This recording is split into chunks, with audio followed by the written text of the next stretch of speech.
Hello আমার প্রিয় বন্ধুরা, কেমন আছো সবাই? আশা করি অনেক অনেক ভালো আছো। আমি তোমাদের ভালো রাখতে আরও একটি নতুন কাহিনী নিয়ে চলে এসেছি। তো তোমরা যারা এখনও আমার এই চ্যানেলটি সাবস্ক্রাইব করনি, তারা জলদি জলদি আমার এই চ্যানেলটি সাবস্ক্রাইব করে দাও। আজ যে কাহিনী তোমাদের বলবো সেটা ছাত্রীর হিজাবি মাকে নিয়ে। গল্পটি বেশ মজার হতে চলেছে। তো চলো আর দেরি না করে তোমাদের মূল গল্পে নিয়ে যাই।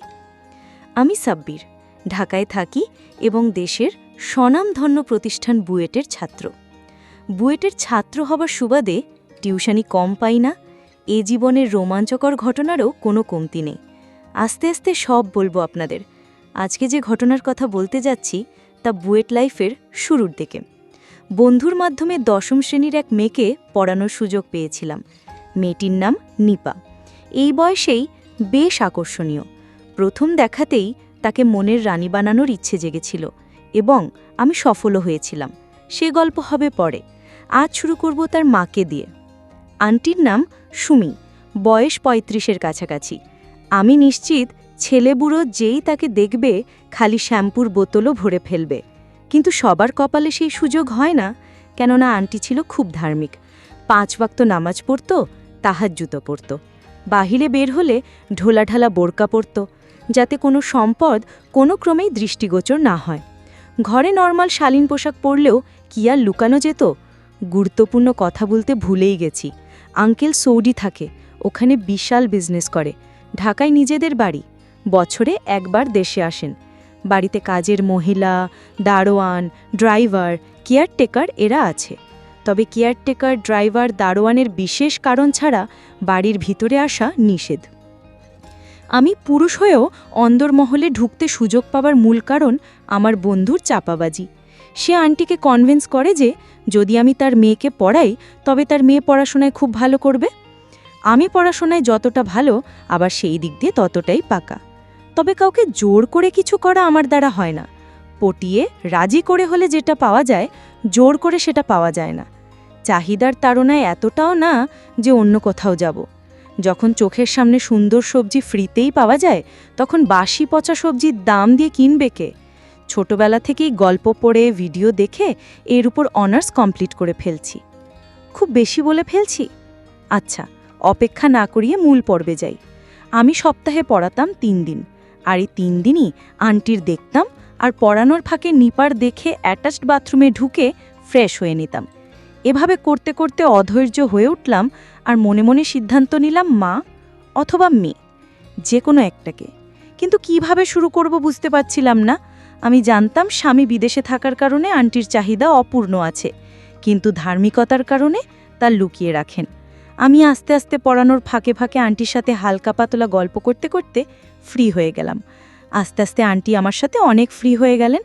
আমরা তখন নিয়মিত গল্প করতাম, এমনকি ফেসবুকে মেসেঞ্জারে চ্যাটিংও হতো। মাঝে মাঝে আমি হাসির গল্প বলে হাসাতাম। আস্তে আস্তে রসালো গল্প বলা শুরু করলাম।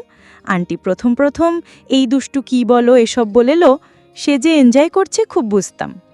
একদিন রাতে আমি বাসায় শুয়ে শুয়ে চ্যাটিং করছিলাম আমার আরেক ছাত্রীর সাথে। হঠাৎ সুমি আন্টি নক দিল। কি করো? এই তো আন্টি, কিছু না। আপনার কি খবর? এই তো চলছে। মন ভালো? মনে তো হচ্ছে না। কি হয়েছে? আমার আন্টি তো আমাকে কিছু লুকাই না। তেমন কিছু না, আর তোমাকে বললেও বুঝবে না। আন্টি বলে তো দেখেন, আমাকে যদি সত্যি বন্ধু ভাবেন তবে প্লিজ বলেন। তেমন কিছু না, তোমার আঙ্কেলের সাথে ঝগড়া হয়েছে। ও আচ্ছা, এই ব্যাপার। কী নিয়ে হয়েছে জানতে চাই না। এখন আমার একটাই কাজ, আমার প্রিয় আন্টির মন ভালো করা। চাইলেই কি সব পারা যায়? হুকুম করুন রানী, আপনার জন্য এই বান্দার জান হাজির। যাও দুষ্ট, বলেই দেখেন না কি কি করতে পারবে শুনি। আপনি যা বলবেন সব। আপনার মন প্রাণ সব জয় করতে আমি সব কিছু করতে পারবো। আন্টি কিছুটা আবেগতাড়িতভাবে বলল, সবাই কি সব কিছু পারে? পারে, চাইলেই পারে। আমি জানি এখন তোমার একজন সঙ্গী দরকার যে তোমার সব দূর করে দিবে। কিসের অভাব আমার? আমি এই সুযোগে আসল কথার দিকে আগালাম। আমি তাকে বললাম, আপনার অনেক আদর দরকার। তুমি কিভাবে বুঝলে? আমি তোমার চোখের ভাষা জানি, তোমার প্রতিটা নিঃশ্বাসের চাওয়া আমি বুঝি। তাহলে রুবেল কেন বোঝে না? রুবেল হলো আঙ্কেলের নাম। আমি বললাম, এক সুন্দর মায়াবতী নারীকে জানাতে হলে মনের প্রয়োজন। আজ আমি তোমার সেই মনের মানুষ। আমাকে আপন করে নাও। এ হয় না সাব্বির, এসব করা পাপ। দিনের পর দিন নিজেকে কষ্ট দিয়ে যাচ্ছ, এটা পাপ নয়? তারপরও তা হয় না। তোমার আদর দরকার, আমি তোমাকে প্লিজ স্টপ। এই বলে আন্টি চ্যাটিং বন্ধ করে দিল। আমার মাথায় তখন চরম চাওয়া, যে করে হোক আজকে আন্টিকে পথে আনতে হবে। যা হোক হবে, পরে দেখা যাবে। এই ভেবে আমি আন্টিকে ফোন দিলাম। Hello aunty. ও সাব্বির, এত রাত একা বোধ করছেন? আমি আপনার সাথ দিতে চাই। তা হয় না সাব্বির, এই কিছুতেই সম্ভব না। আপনি চাইলেই সম্ভব, একবার শুধু কাছে আসুন। না সাব্বির, না। আমি ফোনে কথা বলেই আমার কাজ করে যাচ্ছি। আন্টি আমাকে না বলেলেও আমি আন্টির আনকন্ট্রোল অবস্থা ধরে ফেলেছি। তাই আমি আর থেমে নেই, আমি আমার মতো কথা চালিয়ে যাচ্ছি। এবার সে আর থেমে নেই, আমার সাথে তাল মিলিয়ে যাচ্ছেন আন্টি। আমি আর পারছি না, একটু অপেক্ষা করো। এরপর আন্টির কথা বন্ধ, খালি গাঢ় নিঃশ্বাসের শব্দ। আমি আন্টি আন্টি করলাম। একটু পরে ফোন কেটে গেল। আমি মনস্থির করলাম পরের দিনই আন্টিকে। পরের দিন পড়াতে গিয়ে নিপাকে বললাম, আজ তোমার পরীক্ষা নিব। এই বলে কিছু প্রশ্নের উত্তর দিয়ে লিখতে বললাম। কিছুক্ষণ পর জিজ্ঞাসা করলাম, আন্টি কোথায়? শরীর খারাপ নাকি? নিপা বলল, আমি পাশের রুমে। আমি তখন পাশের রুমে গিয়ে আন্টিকে সালাম দিলাম। আন্টির পরনে ছিল পিঙ্ক কালারের সালোয়ার আর ওড়না দিয়ে মাথায় ঘেমটা, যাতে আন্টিকে আরও ভালো লাগছিল। আন্টি আমাকে দেখে বলল, সাব্বির আসো, বসো। আমি আন্টির নরম বিছানার একপাশে বসে চুপ করে রইলাম। কিছু বলবে সাব্বির?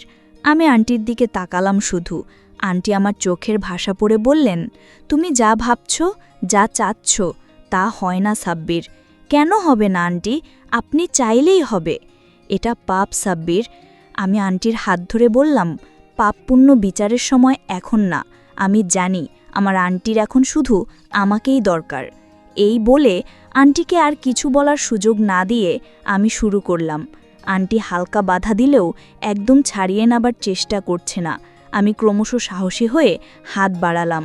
মনে হলো যেন পূর্ণিমার মধ্যে আমার হাতটা দেবে গেল। আন্টিও সাড়া দিয়ে তাল মিলিয়ে গেল। সুখের চোটে আন্টি আমার মুখ উঠিয়ে বলল, সাব্বির, তুমি আমাকে আজ যা দিয়েছ তা তোমার আঙ্কেল কোনো দিন পারেনি। আমি বললাম, সবে তো শুরু আন্টি, তুমি শুধু আমাকে ভালোবেসো, আমি তোমাকে নিয়ে সুখের সাগরে ভাসাবো। আমার সাথে প্রতিটা মুহূর্ত তোমার জান্নাত মনে হবে। তা তো বাসবই। আমাকে আন্টি বলবেন না, সুমি বলে নাম ধরে ডাকবে। তাই হবে। কিছুক্ষণ এভাবে থেকে আমরা লাগোয়া বাথরুমে গিয়ে পরিষ্কার হয়ে নিলাম। আমি আবার নিপাকে পড়াতে চলে আসলাম। নিপা আমাকে বলল, স্যার, এত দেরি হলো যে? আমি বললাম, তোমার তো অনেক লেখা দিয়েছি, তাই আমি আন্টির সাথে অন্য একটা বিষয় নিয়ে কথা বলছিলাম। আমি খুব হাঁপিয়ে গিয়েছিলাম। নিপা আমাকে বলল, স্যার, আপনাকে পানি এনে দেই। আচ্ছা যাও, নিয়ে এসো। নিপা পানি আনতে বের হয়ে গেল। আমি রুমে আসার পর থেকেই নিপা আমার দিকে তাকিয়ে একটা হাসি দিয়েছিল। তখন আমি মনে মনে এই হাসির কারণ কি হতে পারে সেটা নিয়ে ভাবতে লাগলাম। আমার মনে তখন চলছে যে নিপা কি পড়া রেখে আমাদের কি দেখেছে। আমি এইসব নিয়ে চিন্তা করছি আর মনে বলছি, যদি দেখে থাকে তাহলে তো আমার কাজ আরও এক ধাপ এগিয়ে গেল। নিপা পানি নিয়ে চলে আসলো, সেই সাথে কিছু বিস্কুট নিয়ে আসলো। আমি সেইগুলো খেয়ে নিপার খাতা দেখে চলে আসলাম। সেই দিন আর অন্য কাউকে পড়াতে যায়নি। রাতে আন্টি ফোন দিল, আন্টি কেমন আছেন? অনেক অনেক ভালো আছে। এখন তো আমার ভালো রাখার দায়িত্ব তোমার। হ্যাঁ, সেটা তো অবশ্যই। তা আজ কেমন লেগেছে আন্টি? অনেক অনেক ভালো। আমার মন প্রাণ একদম জুড়িয়ে গেছে। তোমার কেমন লেগেছে? কেন, তখন আমার ভাব দেখে বোঝেন নাই? সেটা তো বুঝেছি বাছা। এমন সময় দেখি নিপা আমার ফোনে টেক্সট করেছে, স্যার কেমন আছেন? এই ভালো। তুমি কেমন আছো? আমি তো ভালো আছি, তবে আজ যে আপনি অনেক অনেক ভালো আছেন সেটা আমি জানি। আমি লিখলাম, তুমি কি করে জানো যে আমি অনেক অনেক ভালো আছি আজ? তখন নিপা বলল, আমাকে যখন লিখতে দিয়েছেন তখন হঠাৎ আম্মুর রুমে থেকে আওয়াজ আসে। পরে আমি চুপি চুপি সেখানে গিয়ে দাঁড়িয়েছিলাম। আপনারা আমাকে দেখেননি, তবে আমি দেখেছি। এখন কথা হচ্ছে, আমারও চাই স্যার। আমি তো মনে মনে অনেক খুশি যে আমার আর কষ্ট করে কিছু করতে হচ্ছে না, পাখি একাই ফাঁদে পড়েছে। পরে আমি বললাম, ঠিক আছে, কালকে দেখা যাবে। তো বন্ধুরা, কেমন ছিল আজকের এই গল্পটি? গল্পটি ভালো লাগলে আমার এই ভিডিওতে লাইক দিয়ে চ্যানেলটি সাবস্ক্রাইব করে দাও। তো বন্ধুরা, এরপর নিপার গল্প শুনতে আমার সাথেই থেকো। তোমরা সবাই অনেক অনেক ভালো থেকো।